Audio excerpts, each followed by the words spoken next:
Sudah, oke. Jadi judul disertasi saya adalah Qur'ana Butunjul Pirya Klasem. Saya coba cari abjad Turki dan ketemu, jadi ini abjad Indonesia. Sebetulnya kalau dalam bahasa Turki itu ada ada itu u yang lebih monyong itu ada titik dua di atas. Kemudian bir itu kalau bir itu sebuah ya, jadi bukan minuman keras. Jadi ada cerita menarik nih, ada teman Syria Mesir main ke Turki, kemudian kita pesankan bir chai, itu satu teh gitu ya, satu teh satu air, bir chai. Kata teman kita, saya nggak minum bir, tolong pesankan yang lain. Dan kita juga nggak minum bir, itu cuma artinya satu. Jadi bir ya klasem, pendekatan integral terhadap Al-Quran, din dilinin ilahi wa insani boyut larenen bulus mase. Jadi teks Al-Quran, din dilinin itu sebuah bahasa agama ya. Tapi maksudnya adalah teks Al-Quran sebagai titik temu antara dimensi ilahi dan dimensi manusiawi Al-Quran. Jadi Al-Quran itu punya dua dimensi, yaitu dimensi insani, manusia, yang terbaca, ya biharfin wasautin gitu ya, bisa diperdengarkan, bisa dilihat, dan dimensi ilahi. Jadi meskipun Al-Quran itu adalah secara lahir itu seperti teks lainnya, tetapi Al-Quran berbeda dari teks lain karena dia itu berasal dari Allah. Nah, nanti tinggal implikasinya bagaimana nih, karena sebetulnya kalau kita melihat ya, perbedaan tafsir itu tidak hanya ditentukan oleh metode dalam memahami Al-Quran, tetapi juga perbedaan paradigma atau cara pandang terhadap Al-Quran itu sendiri. Nah, sebelum masuk ke isi dari disertasi ini, saya mau melanjutkan proses tadi ya. Jadi selama 2 tahun itu saya nanti akan sharing 3 hal ya. Satu, prosesnya, yang kedua adalah gagasan yang bagaimana mengorganisir, saya lupa memasukkan daftar isi, tapi bagaimana mengorganisir gagasan dalam sebuah karya disertasi. Yang ketiga adalah bagaimana disertasi itu kemudian memberi pengaruh kepada saya dalam mengembangkan sebuah metode tafsir, karena saat ini saya sedang mengembangkan metode tafsir perspektif keadilan hakiki perempuan. Jadi bagaimana caranya kemaslahatan yang menjiwai atau menjadi misi dari Islam itu tidak menjadikan laki-laki sebagai standar tunggal, karena laki-laki dan perempuan itu punya takdir yang berbeda secara biologis. Singkat katakan, perempuan hamil melahirkan nifas dan menyusui, menstruasi hamil melahirkan nifas dan menyusui, laki-laki tidak.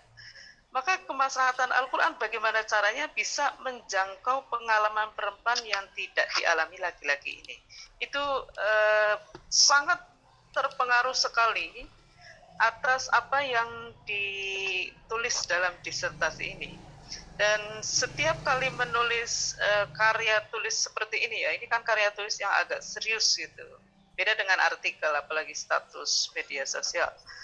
Kalau menulis buku seperti ini, karya yang monograf, ini istilahnya adalah karya monograf, karya yang memang dia menjadi satu kesatuan yang direncanakan sejak awal. Bedanya beda dengan bunga rampai. Kalau bunga rampai itu kumpulan makalah dan lain sebagainya, itu tidak terintegrasi sejak awal. Kalau ini kan sejak awal. Nah, soal proses sudah ya kira-kira. Prosesnya adalah menurut saya tahap yang penting dalam ini kadang-kadang hanya kayak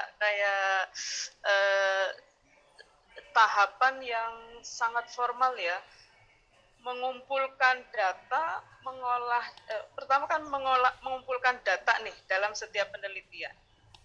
Yang kedua adalah mengorganisir data. Dan yang ketiga adalah mengolah atau menganalisis data.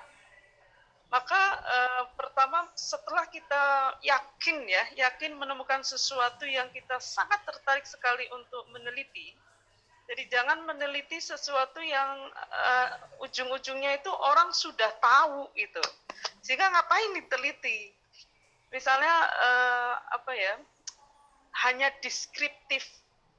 Misalnya Anda meneliti pemikiran Sayyid Qutb dalam Fi Dhilalil Quran, tapi hanya deskriptif, hanya gambarin saja, tidak ada analisis dikaitkan dengan apapun, orang akan berpikir ya mending baca aja langsung bukunya gitu. Mesti ada sesuatu yang baru di dalam proses penelitian yang akan ditemukan. Dan biasanya saya kalau menguji sebuah disertasi, pertanyaan pertama saya adalah apa hal baru yang Anda temukan? Karena itu menjadi nilai dari disertasi Anda. Kalau enggak ada, ngulang saja. Ya artinya disertasi itu tidak bernilai. Tidak bernilai karena tidak memberikan sesuatu yang baru. Sesuatu yang baru itu tidak harus berupa tema baru, tidak harus. Bisa tema lama sudah banyak dibahas, tapi Anda punya perspektif baru. Nah, itu juga baru.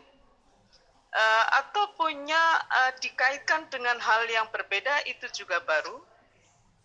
Dan sejauh mana hal baru itu memberikan pengaruh, memberikan manfaat secara akademis, secara personal maupun secara sosial. Jadi tahap yang saya dulu ya, ini saya cerita proses dulu deh. Ini kita sampai jam 12 kan ya? 12.10 kalau di jadwal saya. Jadi dalam mengumpulkan data itu ya, karena saya itu sudah yakin saya mau nulis tentang Pak Mazhar. Atau dalam S3 itu adalah saya yakin saya mau nulis tema ini. Itu saya misalnya entah satu bulan itu benar-benar yang cari data sebanyak-banyaknya tentang tema itu. Kumpulin, saya dulu kebetulan kan Turki dengan Syria itu tetanggaan ya, bisa naik bis lah. Kayak dari sini kemana gitu, enggak lama, cuma tidak sampai 24 jam. Dan di Syria itu ada perpustakaan yang sangat, mungkin ada alumni Syria juga ya, saya lupa namanya, tapi ada perpustakaan nasional yang lengkap sekali. Itu karena saya merasa bahasa Turki saya tidak begitu bagus dan tema saya adalah tema yang berkaitan erat dengan pemikiran di Indonesia, maka memang buku primernya itu adalah berbahasa Indonesia. Jadi semua tulisan Pak, dulu belum ada internet seperti sekarang, zaman saya belum seperti sekarang lah, ada Google, ada PDF yang bisa diakses, ada e-book, belum ada. Maka saya memang harus benar-benar yang literatur fisik itu dicari. Jadi setelah dikumpulkan itu ngurung di dalam kamar, nggak apa-apa berantakan ini. Karena waktu itu ya, mungkin Bapak Ibu tidak punya kemewahan ini karena punya putra, punya istri, punya suami. Mungkin tidak punya kemewahan ini. Tapi waktu itu saya punya kemewahan untuk benar-benar di kamar, berantakan, buku terjajar. Saya cari mana yang relevan dengan tema saya, dikumpulkan semua, kemudian diorganisir itu kalau sudah punya outline, mana yang masuk bab 1, subbab A, mana yang itu sudah mulai begitu ya. Baru kemudian dinarasikan lalu dianalisis. Dan itu saya dulu punya optimisme menulis skripsi, tesis, disertasi itu kalau Anda juga seperti saya, model-model mahasiswa SKS ya, sistem kerja semalam, kebut semalam. Kalau ada tugas makalah itu santai, begitu besok presentasi, wah hari ini langsung fokus gitu ya mencari, itu sebetulnya potensi besar loh. Karena kalau Anda lihat disertasi itu kan sebenarnya beberapa makalah yang disusun gitu. Tinggal topiknya mengikuti judulnya aja. Jadi saya optimis kalau saya bisa bikin makalah dalam 1 malam, ya apapun hasilnya ya, berarti saya misalnya dalam disertasi itu perlu 20 subbab. Oh, berarti saya 20 malam harusnya bisa, potensi ya. Harusnya bisa tuh 20 malam, asal semangat fokusnya juga seperti SKS tadi itu, sistem kebut 1 malam. Oke lah, tidak 20 hari, 3 bulan misalnya gitu. Jadi ada semacam optimisme untuk saya bisa sebetulnya, karena saya pernah menulis makalah dalam 1 malam. Nah, begitu terus, dan setelah selesai kemudian ada proses seperti tadi, lalu diujikan dan ya singkat kata selesai ya. Nah, mungkin ketika saya nulis disertasi ini, karena saya bicara tentang, ini kan sebetulnya masuknya ke metode tafsir ya, bicara tentang Qur'ana, pendekatan integral terhadap Al-Quran, titik temu antara dimensi dan dimensi manusiawi dan dimensi ilahi teks Al-Quran. Teks Al-Quran sebagai titik temu 2 dimensi tadi. Maka saya menggunakan konsep ini. Jadi saya ini Arkun ya. Ini Arkun yang punya, tentu saja dengan pengembangan di sana sini. Jadi bagaimana kita melihat 2 dimensi itu di dalam teks Al-Quran. Pertama sebetulnya kalau saya sebut Al-Quran, pada umumnya di kepala Bapak Ibu itu kan muncul mushaf ya. Kalau saya sebut Al-Quran, pasti yang muncul di kepala itu adalah mushaf Al-Quran, gambaran mewakili Al-Quran itu. Nah, respon seperti itu sebetulnya respon khas generasi Muslim yang sudah mengalami Quran menjadi mushaf. Karena ketika ditanya ya, misalnya saya tanya pada Bapak Ibu, mungkin nggak Al-Quran itu dijual? Jawabannya mungkin atau tidak? Bukan soal mungkin lagi, kan sudah dijual itu di Gramedia banyak. Nah, sekarang pertanyaannya adalah, apa arti dari wala tashtaru bi ayatillahi samanan qalilan? Apa artinya? Ya, boleh di unmute kalau ingin jawab. Jadi tidak boleh menjual ayat Al-Quran dengan harga murah. Terus berarti kalau mahal boleh, tentu bukan itu ya. Tetapi pertanyaannya adalah, kenapa kita menjual Al-Quran? Di Gramedia kita jumpai. Maka pertanyaannya adalah, apa sih yang tidak boleh dijual dari Al-Quran? Apa yang tidak boleh Bapak Ibu? Misalnya ayatnya. Nah sekarang mungkin nggak kita menjual mushaf Al-Quran tanpa ayat? Tidak mungkin juga. Gimana saya kita jual mushaf Al-Quran tanpa ayat? Ya bukan mushaf Al-Quran itu. Lalu apa yang tidak boleh dijual? Kira-kira Bapak Ibu sekalian. Boleh di-unmute siapapun yang ingin merespon. Apa yang tidak boleh dijual? Nilai pesannya. Nah, nilai atau pesan misalnya, nilai atau pesan. Berarti Anda sudah menyadari ketika disebut Al-Quran, ada makna mushaf, ada makna nilai, ada fisik, ada non-fisik. Nilai itu non-fisik. Gitu, non-fisik. Mungkin nggak Al-Quran dikorupsi? Bukan mungkin lagi, sudah. Sudah kan, dulu ada kasus korupsi Al-Quran. Nah pertanyaannya adalah, Al-Quran di sini artinya apa? Korupsi, kasus korupsi Al-Quran. Apa makna Al-Quran di situ? Sangat iya. fisik. Anggaran buat penyediaan Al-Quran. Anggaran, bukan fisik lagi, bukan mushaf lagi. Kalau Anda mengatakan mushafnya yang dikorupsi, misalnya ayatnya berkurang, kan enggak, ayatnya utuh, mushafnya utuh. Bahkan disuruh mencetak berapa ya utuh segitu. Tapi anggarannya, jadi ketika disebut korupsi Al-Quran, itu berarti korupsi anggaran pengadaan Al-Quran. Anda sudah dapat makna baru lagi nih. Al-Quran itu referensinya adalah anggaran.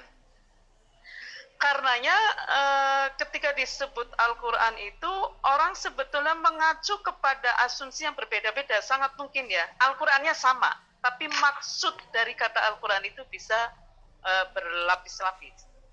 Bagi penjual Al-Quran, Al-Quran itu adalah dagangan. Maka yang difikirkan adalah gimana ya caranya menghias mushaf Al-Quran, mewarnai Al-Quran, memberi nilai lebih, dikasih tafsirnya, supaya apa? Supaya menarik konsumen. Gitu. Supaya menarik konsumen, karena begitulah cara berpikir orang dagang itu, yang penting laku, gitu aja. Maka bagi pedagang seperti itu Al-Quran diperlakukan. Nah, bagi pejabat yang punya wewenang untuk menyusun anggaran pengadaan Al-Quran, ingat Al-Quran, ingat anggaran. Kalau tadi pedagang, ingat Al-Quran, ingat labanya. Tidak semua disebut Al-Quran itu seperti Anda ya, mahasiswa S3 ilmu Al-Quran dan tafsir, ingat Al-Quran, ingat firman Allah Subhanahu wa Ta'ala. Tidak selalu begitu. Artinya apa? Di dalam kata Al-Quran itu banyak lapisan-lapisan makna yang kadang tak terduga gitu. Dan itu juga dulu terjadi, tapi tentu saja bukan, pertanyaannya bukan apakah Al-Quran itu boleh dijual. Wujud Al-Quran mushafnya aja belum ada. Pada masa Nabi kan masih dalam proses turun. Bukan juga apakah Al-Quran bisa dijual, apanya yang dijual, belum juga ada waktu itu. Nah, perdebatannya dulu adalah apakah Al-Quran itu makhluk atau bukan, kan begitu ya, makhluk atau bukan. Nah, ini ada satu teori yang menarik menurut saya untuk menggambarkan dimensi ilahi dan manusiawi Al-Quran itu. Jadi Al-Quran, konsep dari kalamullah menjadi Al-Quran, kemudian dengan berbagai asumsi tadi, itu sebetulnya kata Argun ya, ada reduksi konsep kalamullah, reduksi Al-Quran. Ingat ya, bukan soal berkurangnya ayat di dalam Al-Quran, bukan itu. Tapi makna Al-Quran yang ada di kepala masyarakat Muslim itu sebetulnya ini loh, mengkeret gitu. Semakin sempit. Jadi Al-Quran adalah kalamullah. Pertama kali ya, awalnya dia adalah kalamullah yang bersifat qadim dan sudah ada sejak zaman azali. Nah, kalamullah ini dia ada di Lauh Mahfuz. Kalau dalam ilmu kalam itu dia menyatu dengan diri Tuhan, kalam nafsi itu, maka bersifat mutlak, absolut, dan universal. Tapi kemudian kalamullah ini turun dalam bahasa manusia, yaitu di dunia.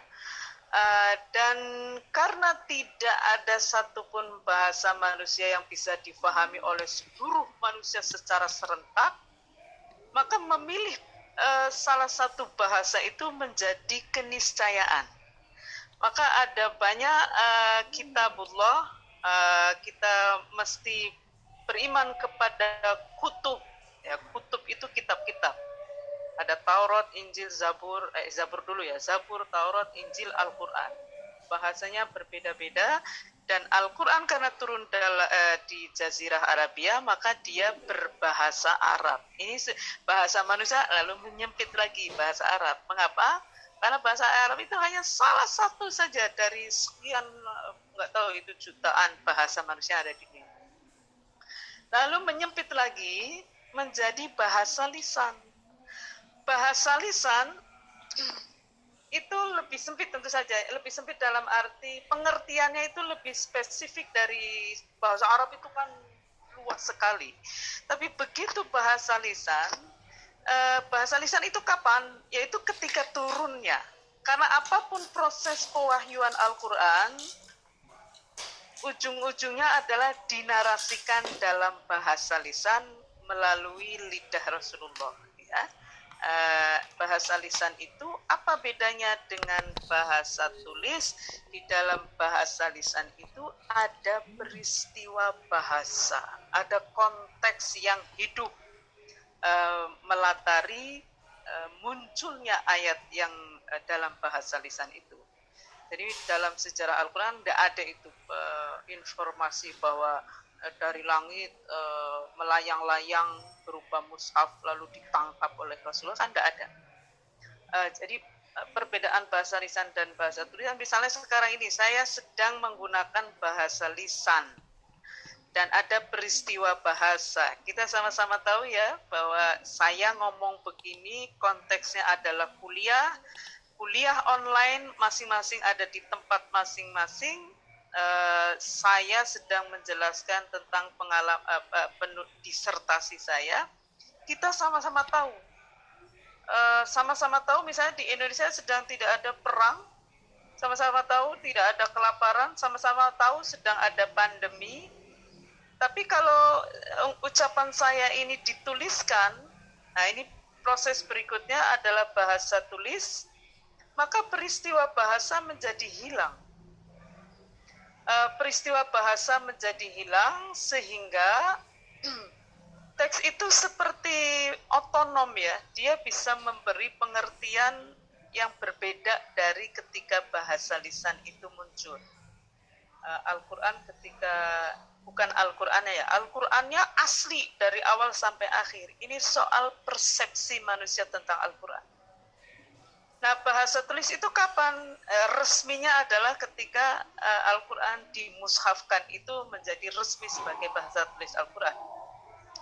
Tapi sebetulnya bahasa tulis itu ya sejak misalnya setiap ayat turun lalu dituliskan, ini kan terus berjalan ke depan ya, tidak ada ulangan gitu. Maka ini resminya saja, tetapi begitu peristiwa pewahyuan sebuah ayat itu selesai, sebetulnya bahasa lisan itu sudah selesai.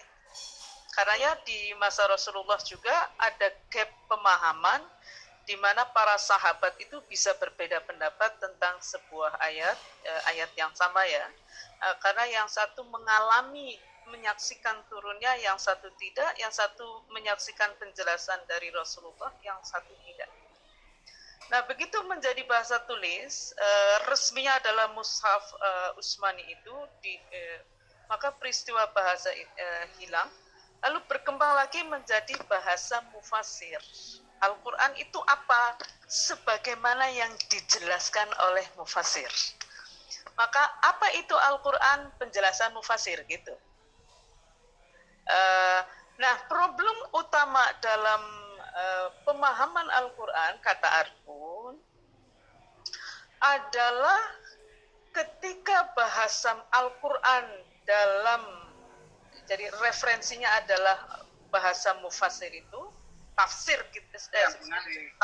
Al-Quran itu dihayati seperti kalamullah yang ada di awal itu, di masa azali yang bersifat qadim itu.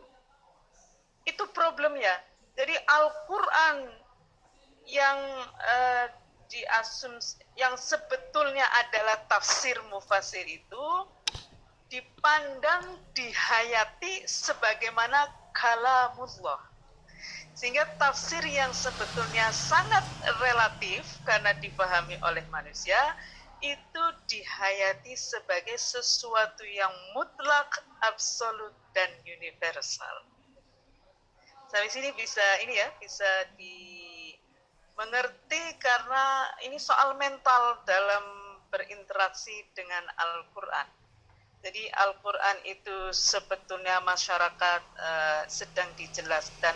Nanti Anda bisa melihat bahwa tafsir itu meskipun secara formal adalah dimulai dari menjelaskan, tetapi sebetulnya tafsir itu sudah dimulai dari memetik ayat itu sudah tanggung jawab mufassir. Saya contohkan yang agak mudah ya. An-Nisa ayat ketiga. Ini kan ayat yang cukup problematik di dalam tafsirnya. Ayatnya tidak problematik, tafsirnya yang problematik. Kemudian ditanya nih, apa sih perkawinan yang ideal menurut Al-Quran? Nah, bapak-bapak mungkin akan memetik fankihu ma qabalakum minan nisa'i masna wa thulatha wa ruba'. Titik. Jadi fa yang tadinya fa jawab jadi fa ibtida. Jadi kan berubah total itu. Nah, mungkin bapak-bapak yang lain termasuk ibu-ibu di belakangnya akan juga menggunakan ayat itu sebagai dasar untuk merumuskan perkawinan yang ideal menurut Al-Quran, tapi metiknya bagian yang berbeda. Wa in khiftum alla ta'dilu fawahidah. Nah, Anda sudah bisa membayangkan ya, ayat yang sama itu ayat yang sama persis. Ada itu kan ada 3 atau 4 bagian ya. Wa in khiftum alla tuqsitu fil yatama fankihu ma tabalakum minan nisa'i matna wa thulatha wa ruba'.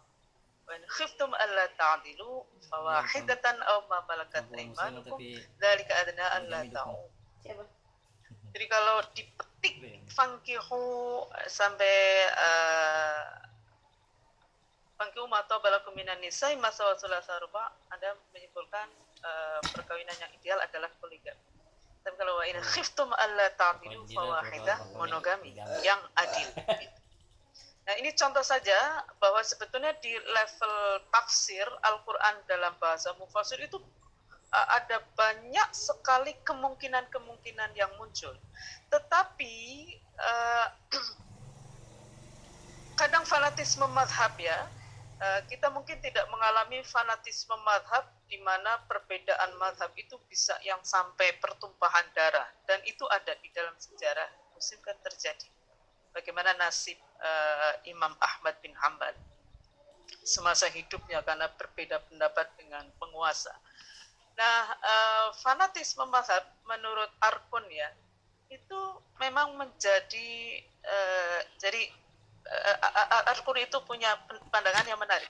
Dia mengatakan pesan original Al-Quran, itu ini ya, pesan-pesan yang ada di zaman azali bersifat qadhi mutlak.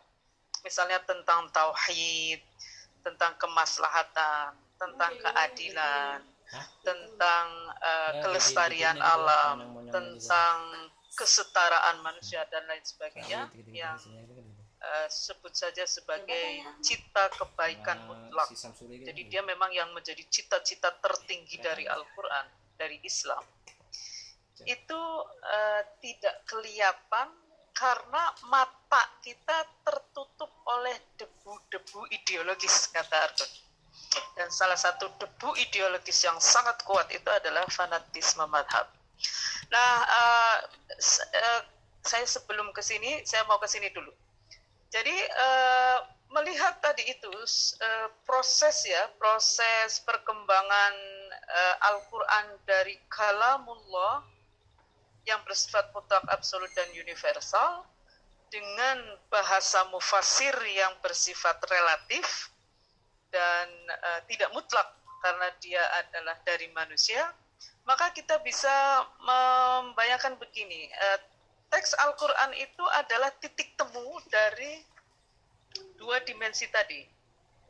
Saya sharing dulu ya substansi dari gagasan utama dari disertasi saya. Lalu bagaimana kemudian menyusunnya dalam outline. Tapi saya mau poin-poin pentingnya dulu. Nah, Al-Quran itu kalau kita melihat sebagai sebuah komunikasi dari Tuhan pada manusia melalui malaikat Jibril dan Rasul Muhammad, maka kita bisa melihat ada pihak pertama pembicara, yaitu Allah.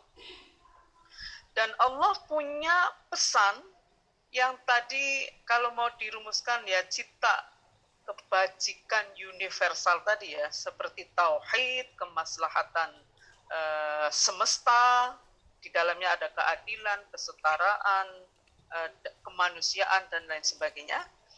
Jadi Allah sebagai pembicara punya makna pertama. Ini teori dari saya ya. Makna pertama adalah makna yang dimaksudkan oleh pembicara. Dalam Al-Quran tentu saja makna ini adalah makna yang dikehendaki oleh Allah. Lalu makna ini dirumuskan dalam sebuah redaksi bahasa, komunikasi bahasa berupa teks Al-Quran. Dari teks Al-Quran muncullah makna yang kedua, makna yang berasal dari manusia, dan tentu saja manusia sebagai pendengar. Maka Anda bisa melihat bahwa dari kalamullah, ya, dari Allah dan manusia itu ada titik temu ini, Al-Quran sebagai, nanti ini kan sudah masuk proses tafsir ya, tetapi teks Al-Quran itu, teks Al-Qurannya sendiri adalah sesuatu yang biharfin, dan dia bisa disuarakan. Maka kalau melihat Al-Quran itu ada dimensi fisik, ada dimensi non-fisik. Kayak Anda tadi, wala tasyaru bi ayatillahi samanan qalilan, ada nilai dan ada rumusan dalam bentuk teks itu yang bersifat fisik. Oke, gambarannya adalah seperti ini, tapi saya mau ke sini dulu. Jadi perdebatan waktu itu di kalangan mutakallimin ya, ulama kalam, apakah Al-Quran itu makhluk atau bukan? Nah, ini melahirkan 3 paradigma. Ini saya buat ini ya, saya buat perwakilan, dan tentu saja ada banyak paradigma sebetulnya, tapi 3 besar ini cukup mewakili. Nanti yang lain-lain itu apakah lebih dekat ke pertama, ataukah lebih dekat kedua atau ketiga. Jadi apakah Al-Quran itu makhluk? Tentu saja paradigma ini kan perdebatannya antara mutakallimin dengan muhaddisin ya, ahli hadis dengan ahli kalam. Nah, menurut ahli hadis ini di kemudian hari lebih banyak diwarisi oleh ulama, ya, oleh para ahli hadis meyakinilah bahwa Al-Quran itu adalah bukan makhluk, karena ia bersifat qadim dan sudah ada sejak zaman azali, zaman sebelum alam semesta raya ini diciptakan. Karena itu Al-Quran bersifat absolut, mutlak, dan universal. Ini paradigma pertama. Tapi cara pandang ini kemudian dikritik oleh paradigma kedua, yang kira-kira men-challenge ya. Kalau Al-Quran itu memang sudah ada sejak zaman azali, bagaimana dengan surat tentang orang yang memang benar-benar ada dalam sejarah turunnya Al-Quran itu? Misalnya Abu Lahab. Jadi, kalau surat Al-Lahab tentang Abu Lahab itu sudah ada sejak zaman azali, berarti sudah ada sebelum Abu Lahab diciptakan. Kalau surat itu sudah ada sebelum Abu Lahab diciptakan, berarti Abu Lahab sudah ditentukan kafir sebelum hidup. Kalau sudah ditentukan kafir, apakah Abu Lahab harus bertanggung jawab atas kekafirannya? Gitu. Ya, itu perdebatan yang muncul. Sehingga paradigma kedua ini menolak cara pandang seperti itu. Ini bukan hanya Abu Lahab, karena banyak tokoh di dalam Al-Quran yang betul-betul ada setelah zaman azali. Ada Fir'aun, ada Qorun, ada. Nanti pertanyaannya adalah, apakah kafirnya yang kafir dan Islamnya yang muslim, yang beriman, itu sudah jadi kayak skenario sudah ada. Mereka hanya kayak ya hanya memainkan skenario yang sudah ada sebelum mereka hidup gitu. Karena pandangan kedua itu menolak cara pandang bahwa Al-Quran itu bukan makhluk. Dan mengatakan Al-Quran itu makhluk, dia itu baru. Kapan diciptakan? Ya pada saat diturunkan itu. Karena tidak absolut, tidak mutlak, tidak universal. Ini memang agak riskan ya. Karena begitu satu otoritas ayat itu hilang, ya seluruh otoritas Al-Quran menjadi tidak mengikat. Gitu. Jadi kalau menurut dia baru, makanya kapan Al-Lahab itu diciptakan, surat Al-Lahab itu diciptakan, ya pada saat turunnya itu. Mengapa dia diciptakan? Ya karena ada Abu Lahab yang seperti itu, gitu. Termasuk Korun, Fir'aun dan lain sebagainya. Nah, dua paradigma ini itu sebetulnya punya persamaan ya. Persamaan dalam memandang bahwa Al-Quran itu ya teksnya itu, gitu. Yang ya sebenarnya tidak harus tertulis dalam mushaf, walaupun belum ada mushaf ya teks itu kan bisa teks yang terucap itu. Jadi dua-duanya sama-sama punya asumsi bahwa Al-Quran itu ya teksnya itu. Sudah gitu. Nah paradigma ketiga ini yang menarik karena ini Asy'ari ya, antara lain meskipun Asy'ari juga kan dulunya Mu'tazilah kemudian punya perkembangan yang sangat dahsyat sehingga Asy'ari juga difahami oleh pengikutnya secara berbeda-beda.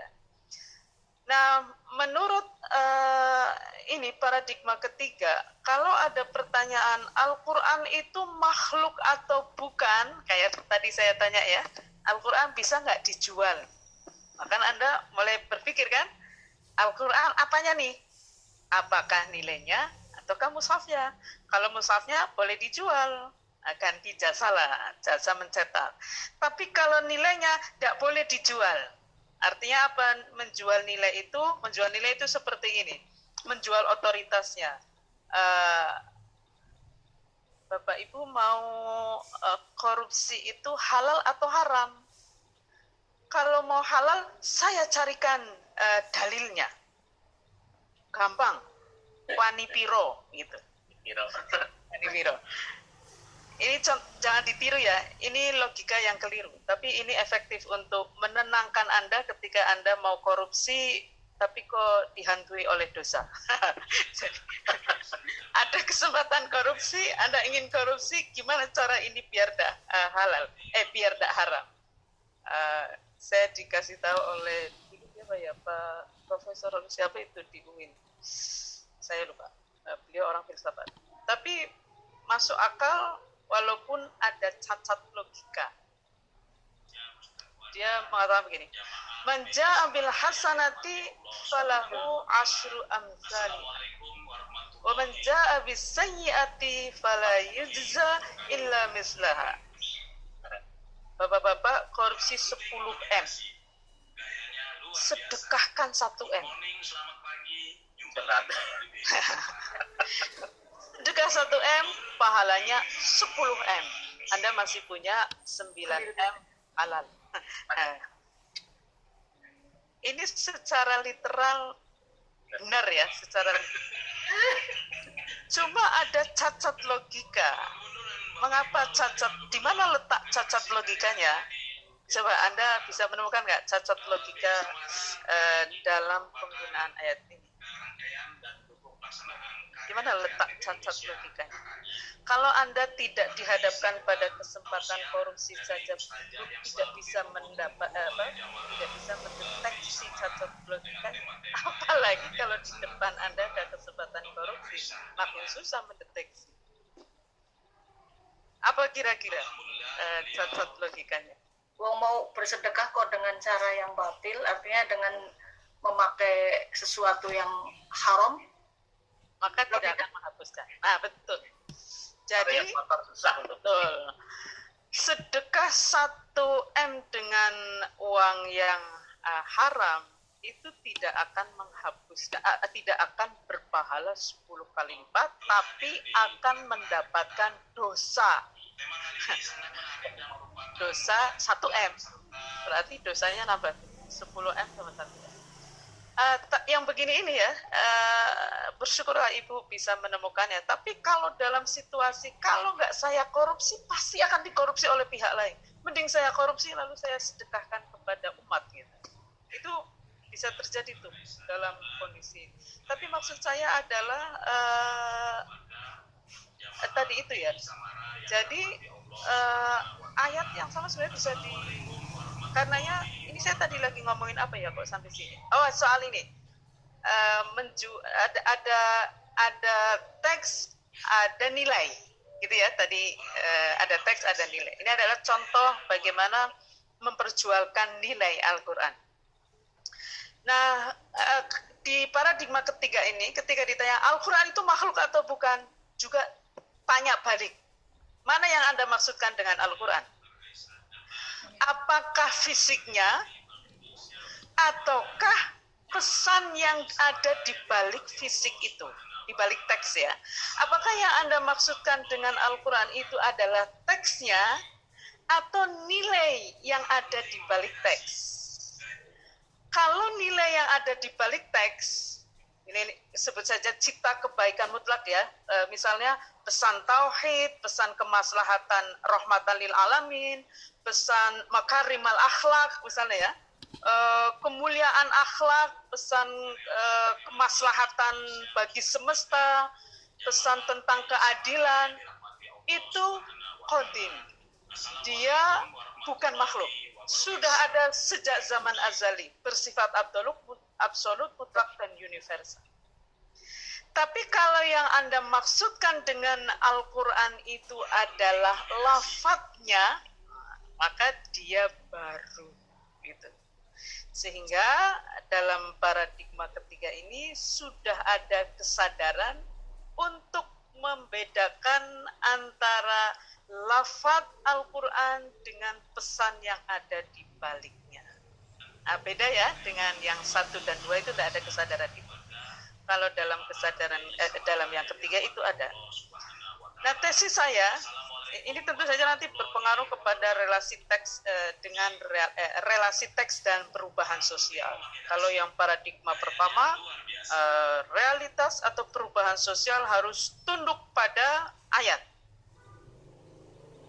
Cuma kita mesti sadar bahwa kelihatannya simple, bahwa perubahan sosial, realitas sosial harus tunduk kepada teks. Jangan lupa, teks Al-Quran itu ada 6.000 lebih ayat.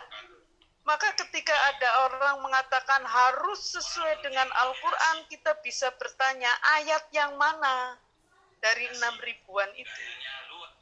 Karena kalau misalnya kita bicara tentang merujuknya kepada teks, ada 6.000 teks dan dia merespon situasi yang berubah, maka secara tekstual ada banyak ayat yang kelihatannya bertentangan satu sama lain. Ada yang melarang membunuh, ada yang membolehkan perang bahkan. Nah, perang ya meniscayakan pembunuhan. Kalau kita berhenti di teks loh, dia tidak taraduf, tidak kontradiksi kalau kita hubungkan dengan pesannya. Tidak ada kontradiksi. Perang, ya ketika Anda diperangi, tidak mungkin Anda hidup kalau nggak menanggapi perang itu. Sehingga itu perbudakan. Nah, banyak itu ayat-ayat tentang perbudakan. Bagaimana mau setara kalau perbudakan itu dibolehkan misalnya? Sehingga kita bisa misalnya ayat perbudakan itu sedang mewujudkan kemaslahatan dalam sebuah sistem sosial yang sistem perbudakan tidak bisa dihapuskan.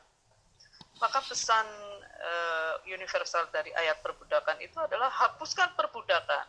Kalau belum mampu, pastikan budak diperlakukan secara manusiawi dan beri pintu keluar dari perbudakan seluas-luasnya. Tapi sayangnya ya, banyak muslim terutama di negara penerima TKI itu kalau lihat tenaga kerja perempuan Indonesia itu, dan ini beneran loh, ingat TKW, ingat perbudakan, ingat Islam, ingat membolehkan untuk memperkosa. Ini kan logika yang juga cacat gitu. misalnya ya, kalau cara pandangnya seperti tadi itu agak selamat. Ingat TKW, ingat perbudakan, meskipun ini jelas salah sekali. Tapi kalau ingat perbudakan, ingat Islam, ingat harus memastikan budak diperlakukan secara manusiawi, selamat itu. Meskipun ada cacat di awal. Dan sejarah Kesultanan Islam kan sampai akhir itu ada harem. Harem itu ya, itulah kita tahu. Jadi ini yang pertama ya, karena nanti arah tafsir di paradigma pertama ini pasti untuk jadi tafsir itu adalah bagaimana menemukan makna yang dimaksudkan oleh Allah. Gimana caranya? Melihat bagaimana cara generasi pertama itu memaknai Al-Quran.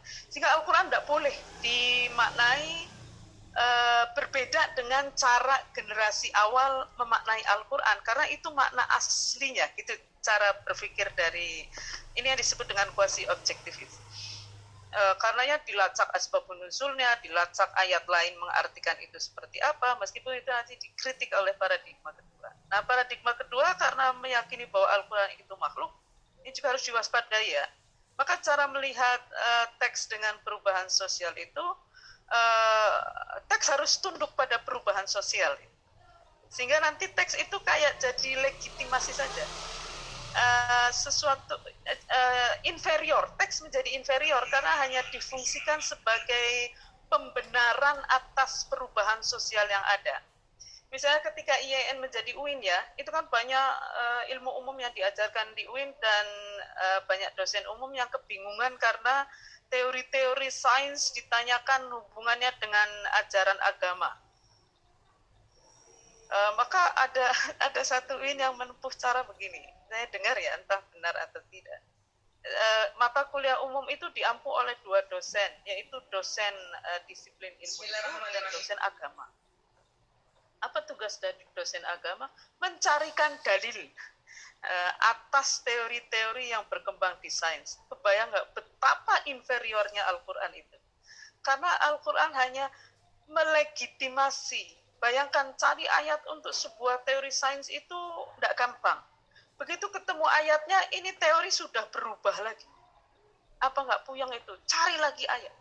Sehingga kemudian terjadi ayatisasi dan hadisisasi teori ilmiah. Dan itu jelas harus diwaspadai juga karena meletakkan hanya sebagai legitimasi saja. Nah, yang ketiga ini yang menarik. Kalau dalam paradigma ini ya, maka arah tafsirnya adalah menemukan makna baru. Jadi meskipun yang pertama tadi mengklaim ya makna yang diambil dari Al-Quran itu makna yang asli karena dihubungkan dengan ayat lain, hadis yang lain. Kritik dari paradigma kedua adalah bagaimanapun ayat yang Anda jadikan dasar untuk memahami sebuah ayat lain dipakai untuk memahami sebuah ayat, dan hadis-hadis digunakan untuk mendukung pengertian Anda memahami semua ayat itu pada hari ini, yang konteks sosialnya jauh berbeda dengan konteks sosial generasi awal. Jadi Anda juga sebetulnya melahirkan makna baru. Belum tentu yang Anda pahami itu sama dengan generasi awal, meskipun dasarnya adalah teks-teks pada masa awal.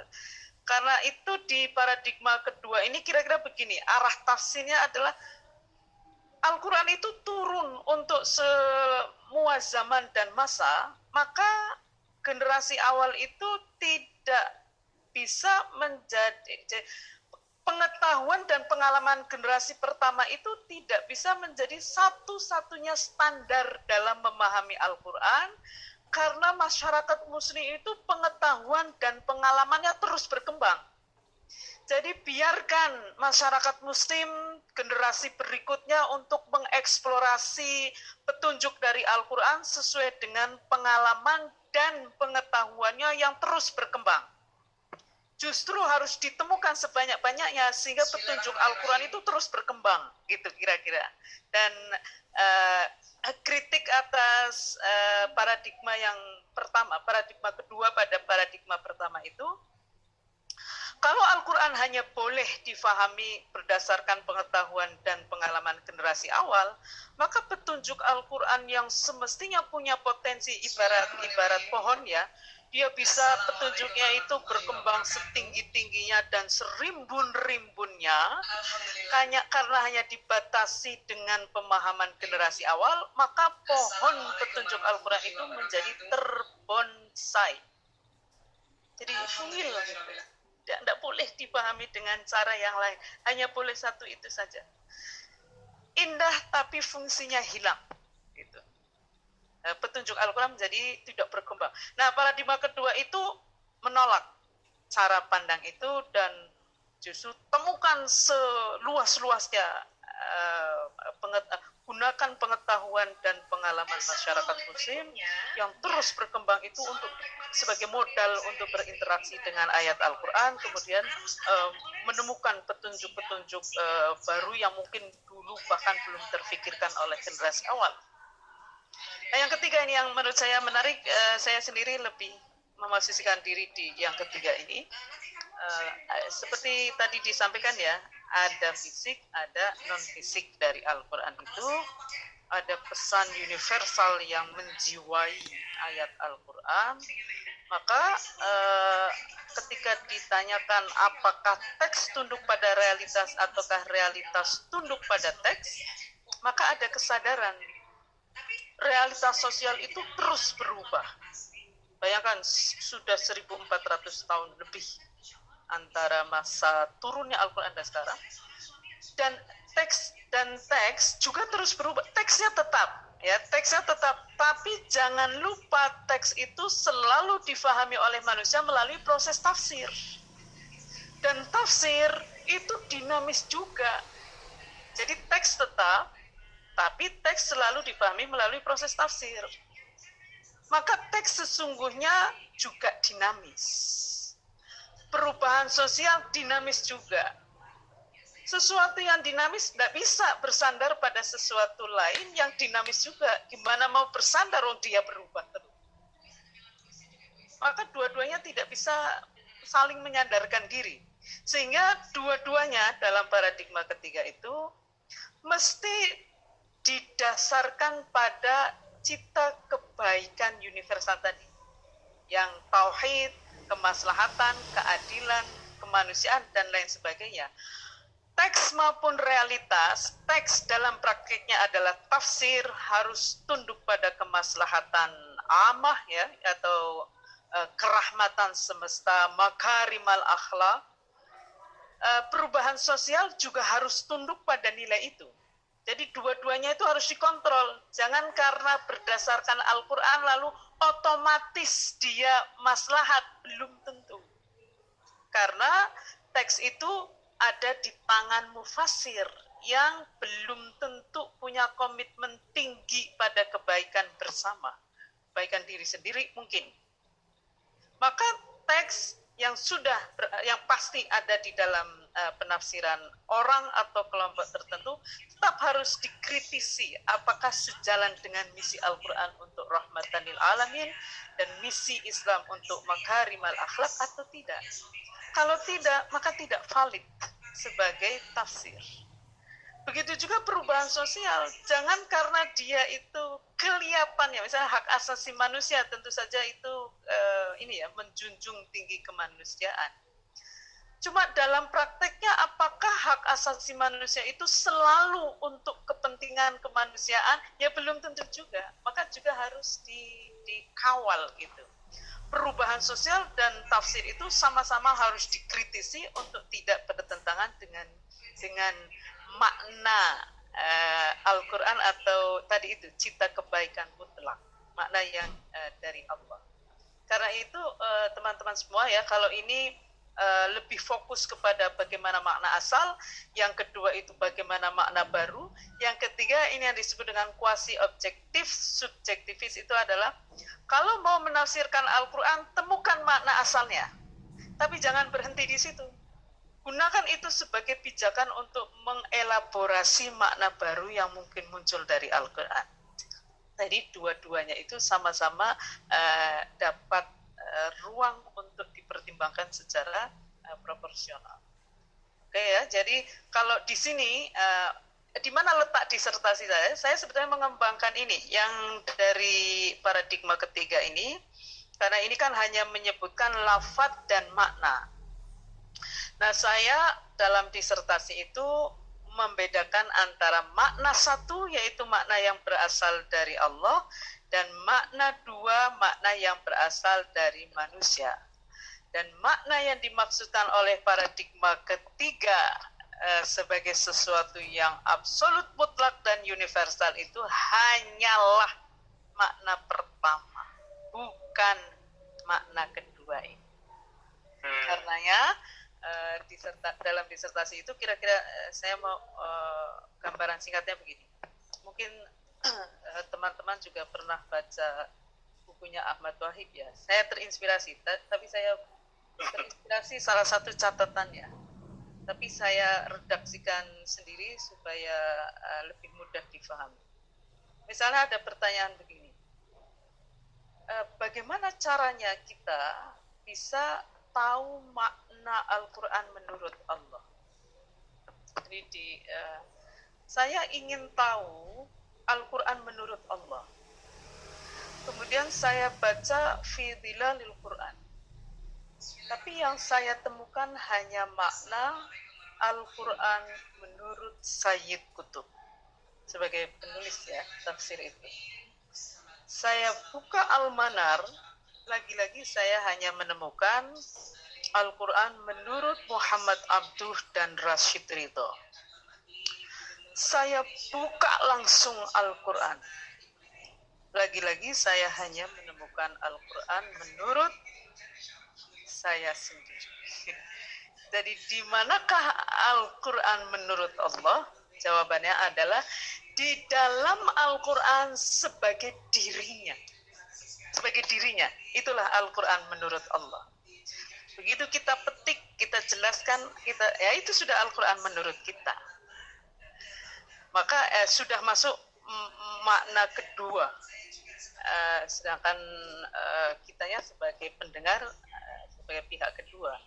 Maka apapun yang kita fahami tentang Al-Quran adalah makna kedua. Seperti ini ya, misalnya siapakah Ibu Siti Maryam itu? Apapun yang Anda jawab, itu adalah Ibu Siti Maryam menurut Anda. Yang pastinya sangat sedikit sekali. Kalau Bapak Ibu menjelaskan Ibu Siti Maryam itu dengan misalnya, siapakah Ibu Siti Maryam? Yang mana ya Bu Siti Maryam?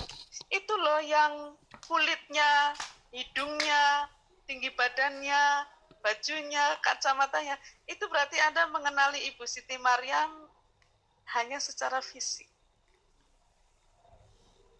Siapakah Ibu Siti Maryam? Itu loh yang orangnya baik banget, misalnya gitu. Itu yang spontan Anda munculkan, berarti Anda mengenal Ibu Siti Maryam melampaui fisiknya. Apa itu Al-Quran? Al-Quran adalah kalamullah yang dimulai dengan Al-Fatihah, diakhiri dengan An-Nas. Itu fisik.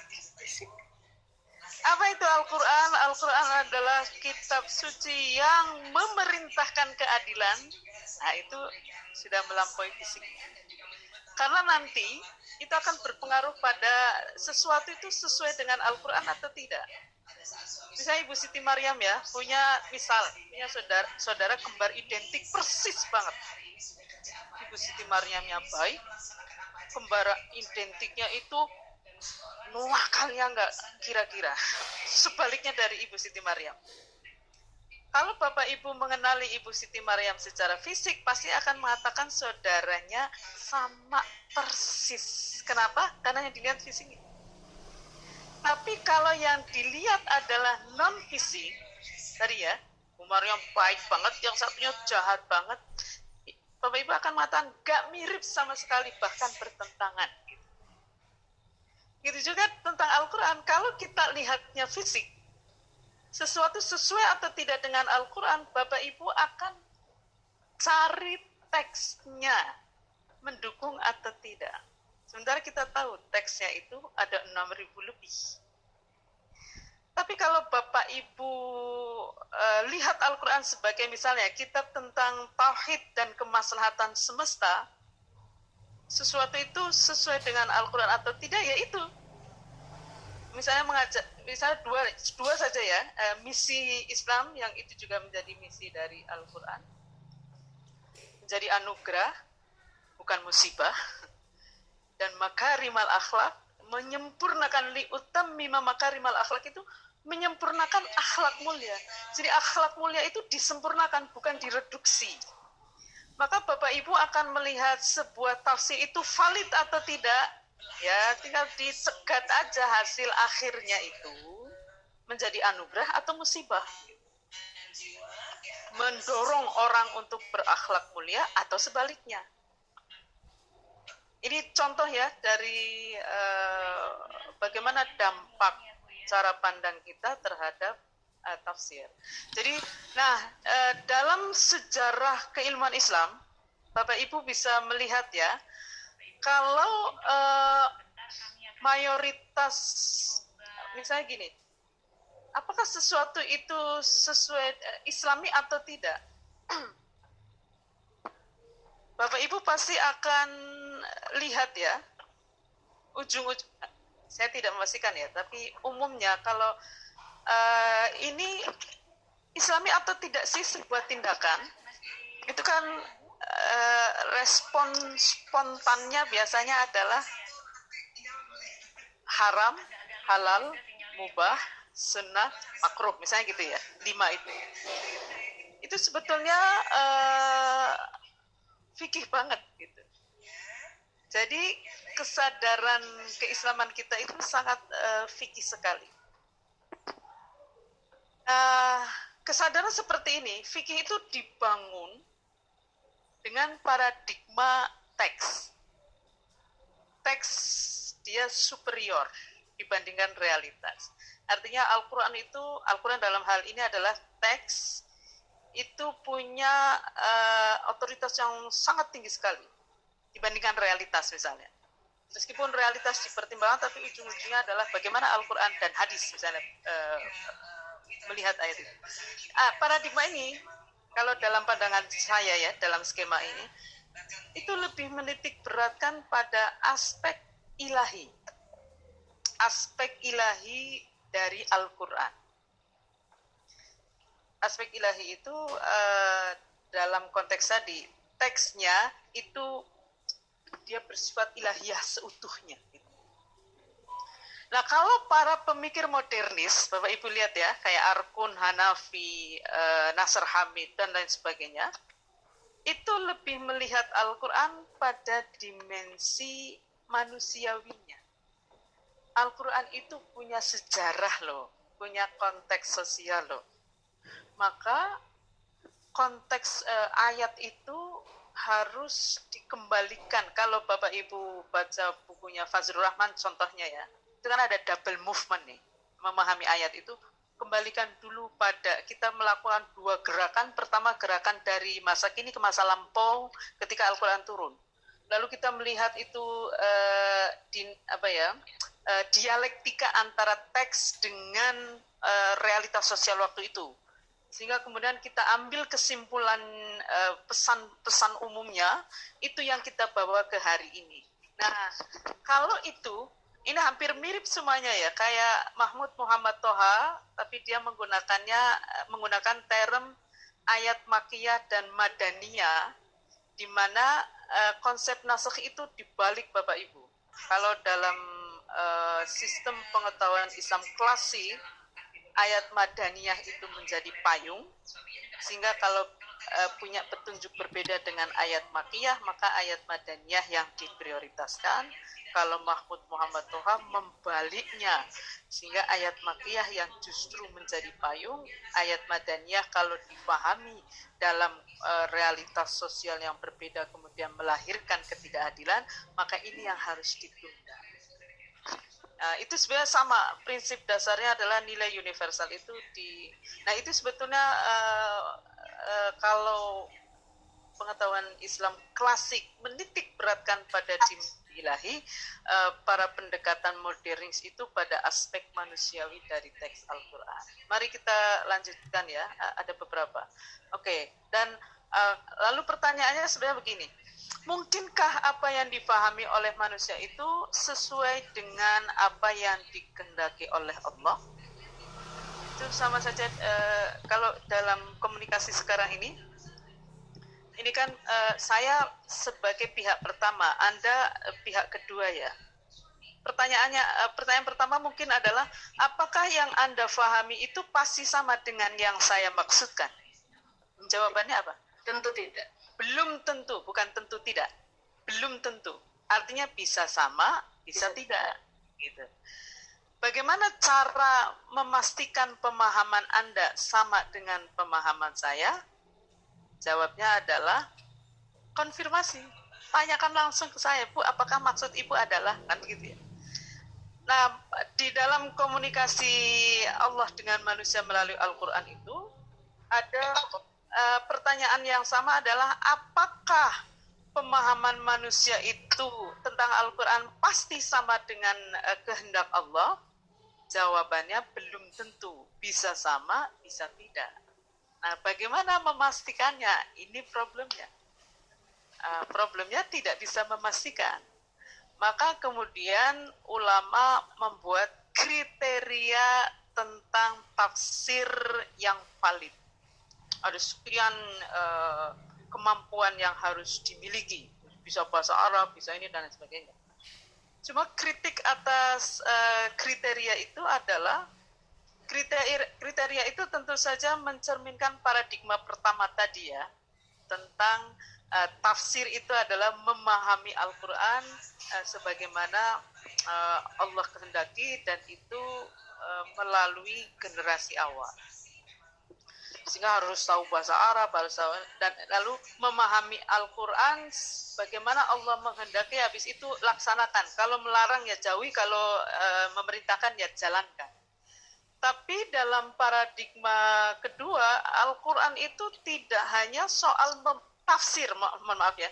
Tafsir itu bukan hanya soal memahami Al-Quran, tapi bagaimana caranya Al-Quran itu memberi petunjuk untuk mewujudkan kemaslahatan di realitas. Sehingga, ini juga menjadi paradigma ketiga, sehingga di samping teks Al-Quran juga penting untuk memahami realitas. Nah, kalau dalam Hasan Hanafi ya, bukan Argun ya, Hasan Hanafi mengatakan begini, problem tafsir itu bukan pada benar tidaknya tafsir, ya, benar tidaknya tafsir artinya sesuai atau tidak dengan Al-Quran, tapi pada tepat atau tidaknya tafsir. Jadi sangat mungkin tafsir itu secara persyaratan tadi itu semua memenuhi, sangat mungkin. Tidak ada perbedaan bahkan ya, tapi Anda menggunakan ayat itu untuk siapa di realitas itu akan menentukan.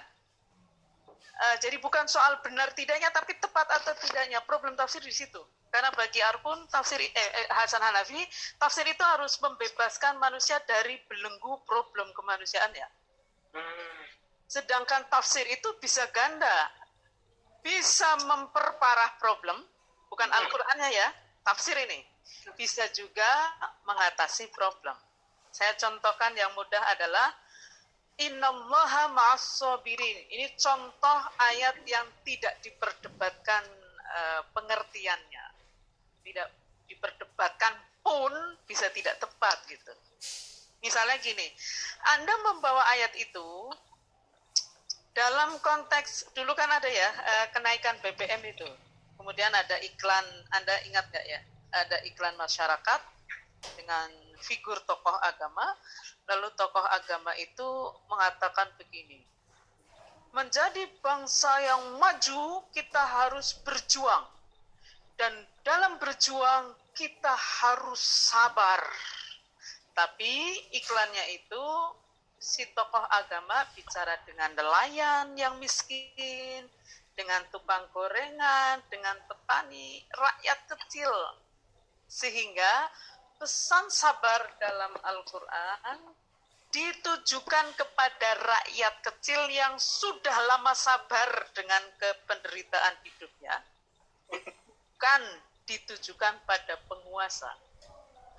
Sabar, jangan ambil kebijakan kenaikan BBM dulu, rakyat lagi kelimpungan, kan beda. Nah, jadi bukan soal sabar ya.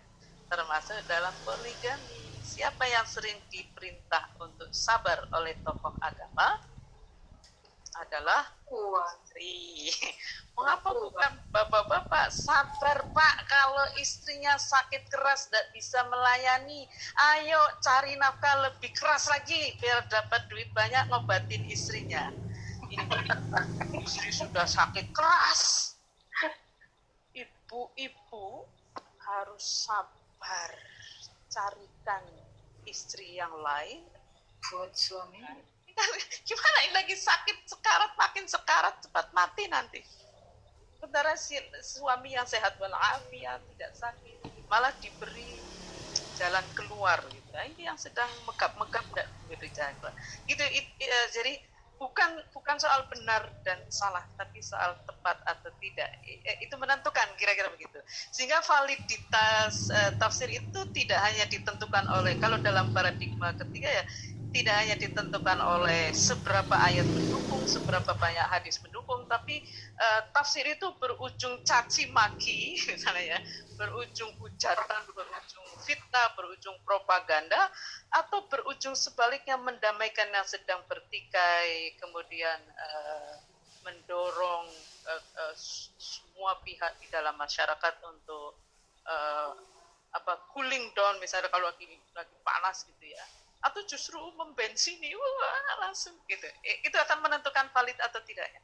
Atau dalam kalimat sederhananya adalah tafsir itu mencerminkan visi dari Al-Quran atau Islam untuk mewujudkan kemaslahatan semesta, menyempurnakan akhlak manusia atau sebaliknya. Maka itu parameter validitas sebuah tafsir. Nah, berkaitan ini penting sekali untuk disadari dua makna ini. Ini lanjutannya tentu saja ya. Menyadari dua ini penting karena dua jenis makna itu punya karakter 180 derajat berbeda. Kalau makna yang berada di dalam Al-Quran ya, saya yang lama bergerak di isu gender pun punya keyakinan bahwa Al-Quran itu adalah firman Zat yang Maha Adil. Maka mustahil bagi Allah memaksudkan firman-Nya untuk ketidakadilan. Termasuk ketidakadilan pada perempuan, termasuk dalam ayat poligami, termasuk dalam ayat waris, termasuk dalam ayat nilai saksi perempuan. Maha suci Allah dari memaksudkan firman-Nya untuk ketidakadilan. Ini makna yang ada di dalam Al-Quran. Dia dari Allah yang Maha Tahu dan Maha Benar, pengetahuannya tak terbatas dan pasti benar. Maka dia bersifat qadim, azali, mutlak, abadi, melampaui ruang dan waktu, universal dan seterusnya. Makna yang ada di dalam Al-Quran.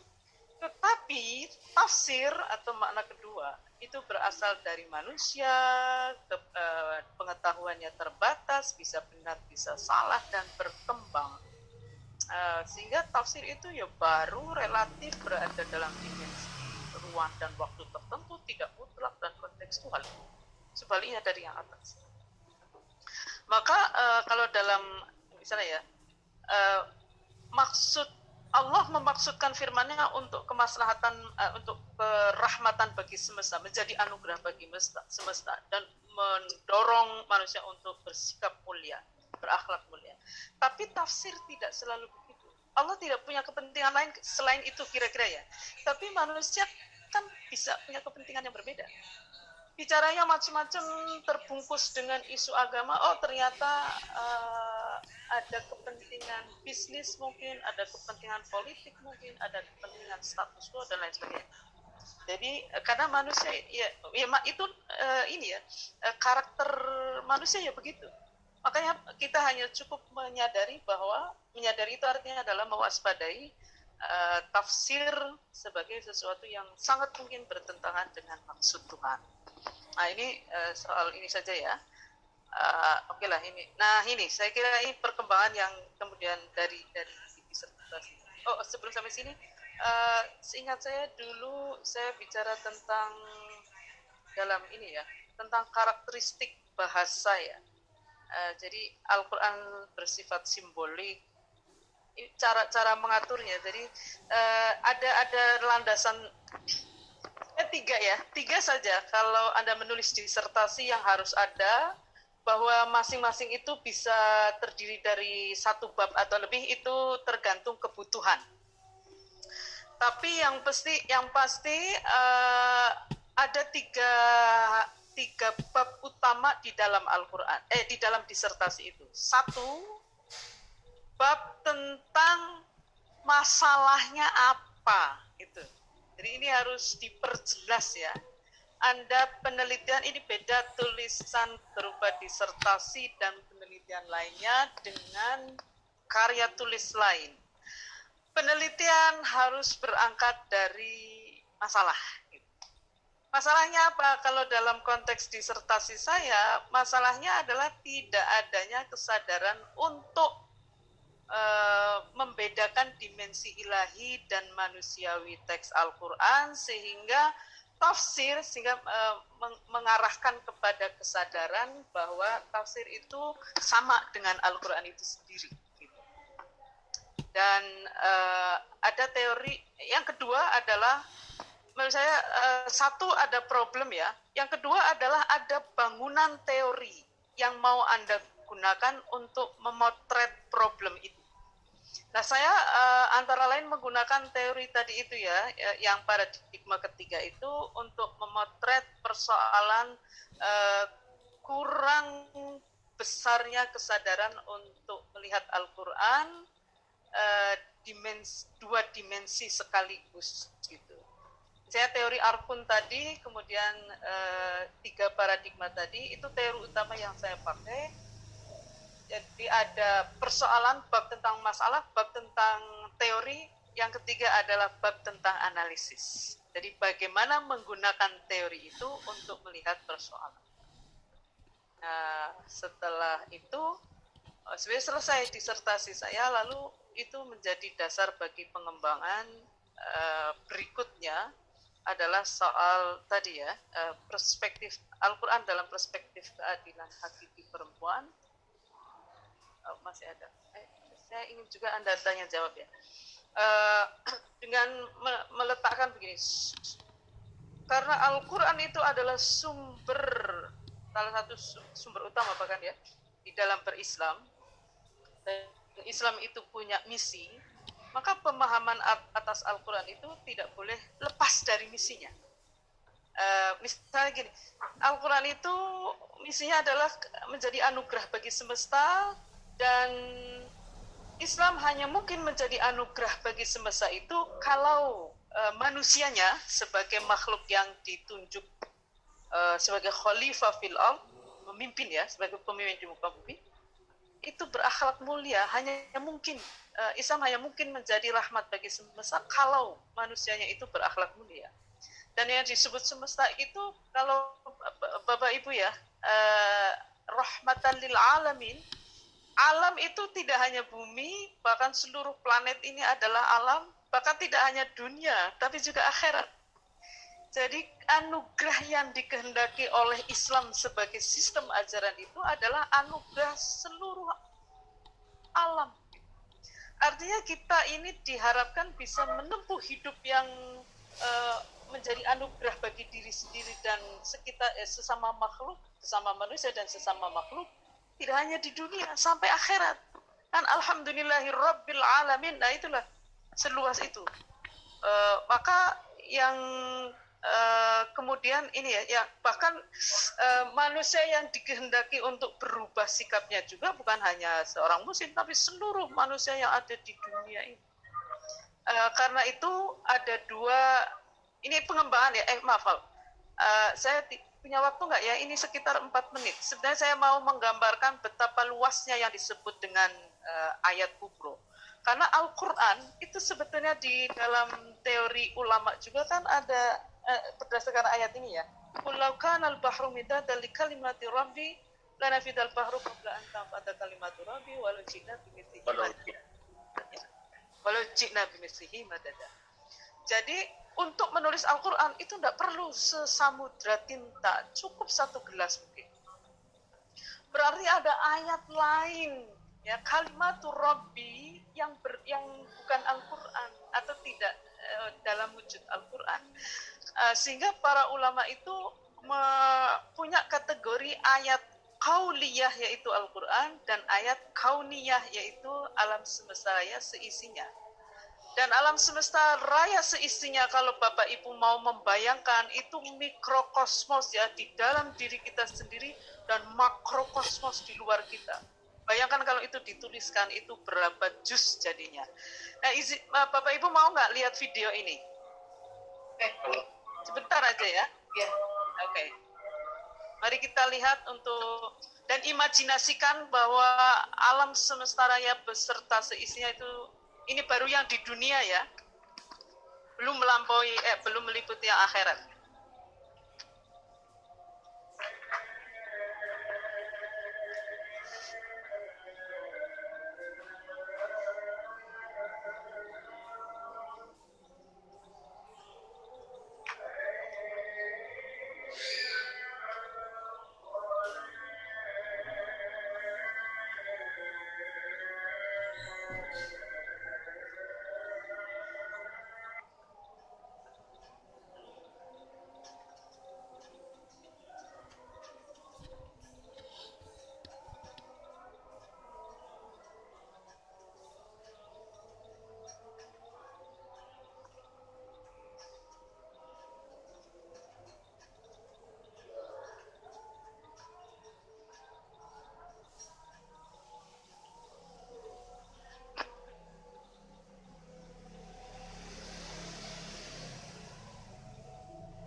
Iya.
Nah, itulah kira-kira alam semesta raya beserta seisinya. Sehingga sangat luas sekali dan disebut sebagai ayat kubro. Jadi yang disebut alam semesta seisinya itu ya, itu tadi baru mata ya, padahal di dalam tubuh manusia itu kan ada bermacam-macam hal partikular yang sangat kecil-kecil itu. Ada Al-Quran sebagai ayat kauliyah dan ada alam semesta raya sebagai ayat kauniyah. Nah ini lalu bagaimana melihat kedudukan dua itu? Jadi Bapak Ibu sekalian, setiap manusia itu, ini saya akan coba lebih cepat ya, tapi prinsip dasarnya adalah Isa mengajarkan bahwa setiap manusia itu hanya boleh menjadi hamba Allah. Punya status melekat, sehingga tidak boleh menghamba kepada selain Allah atau menghamba kepada Allah sambil menghamba yang lainnya. Sesuatu atau siapapun selain Allah. Di samping itu, manusia juga punya mandat sebagai khalifah fil ard. Ini amanah melekat di dalam diri manusia untuk mewujudkan kemaslahatan seluas-luasnya di muka bumi atau kerahmatan bagi semesta. Jadi kemaslahatan di bumi berpengaruh kepada kemaslahatan pada semesta. Karena itu Bapak Ibu, alam semesta raya dan Al-Quran disebut sebagai ayat sugro, alam semesta raya disebut sebagai ayat kubro. Al-Quran difahami oleh ulama, menghasilkan tafsir berkembang pesat, kemudian bisa dijadikan klaster-klaster keilmuan, lahirlah ilmu agama. Alam semesta raya diteliti oleh ilmuwan, lahirlah teori berkembang pesat, lalu memunculkan ilmu umum. Antara Al-Quran dengan alam semesta raya, itu tidak mungkin bertentangan satu sama lain, secara objektif sebagai diri masing-masing. Tapi antara ulama dan ilmuwan, antara tafsir dengan teori, antara ilmu agama dan ilmu umum sangat mungkin bertentangan satu sama lain. Jangankan antara ulama dengan ilmuwan ya, antar ulama sendiri, antar ilmuwan bisa berbeda pendapat tentang satu hal yang sama. Bahkan antara satu ulama dan satu ilmuwan itu bisa berkembang pengetahuannya, lalu menganulir pendapat lama masing-masing. Ada qaul qadim, ada qaul jadid. Artinya ini sebuah keniscayaan. Tafsir dengan teori bertentangan, ilmu agama dengan ilmu umum bisa bertentangan. Tapi mari kita lihat dua-duanya itu sebagai media untuk merumuskan kemaslahatan di muka bumi. Jadi ilmu umum dan ilmu agama itu sama-sama penting untuk merumuskan kemaslahatan di muka bumi. Selama ini cara pandang kita terhadap ilmu agama itu kan hanya ilmu Islam, itu hanya ilmu agama gitu. Sementara ilmu umum tidak dipandang sebagai bagian dari ilmu keislaman. Kecuali sekarang nih, UIN sudah mulai mencoba mengintegrasikan. Tapi integrasi tidak hanya soal ada fakultas umum, tetapi juga mental untuk mendudukkan ilmu umum dan ilmu agama sebagai sama-sama media untuk mewujudkan kemaslahatan. Dua-duanya punya sama-sama penting untuk dipertimbangkan. Ini kan ada problem ego sektoral, ego macam-macam. Nah, tapi dalam skema ini ya, kira-kira pengembangan dari yang tadi itu adalah ilmu disebut Islami hanya kalau dia melahirkan kemaslahatan atau menjadi cara untuk mewujudkan kemaslahatan.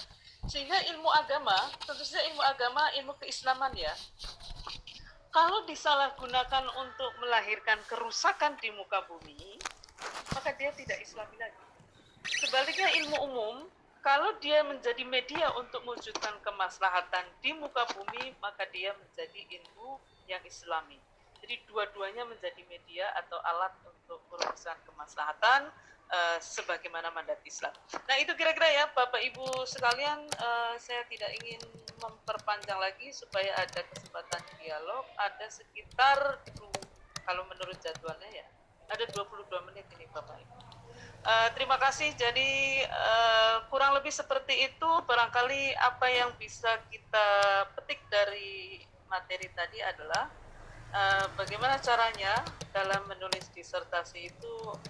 Mungkin karena Bapak Ibu punya kesibukan lain ya, kadang kesibukan lain itu lebih menyita waktu, maka mungkin perlu untuk entah ya cuti 1 bulan kalau memang itu dianggap efektif.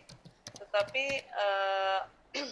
ada model-model yang kemudian ada tidak. Kalau saya modelnya kemudian, makanya harus benar-benar yang fokus, nyepi gitu.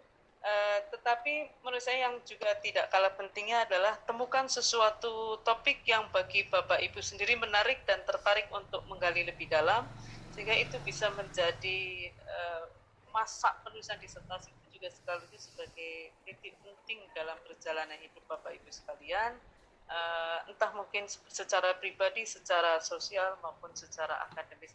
Saya kira itu ya Bapak Ibu, mudah-mudahan ada manfaat.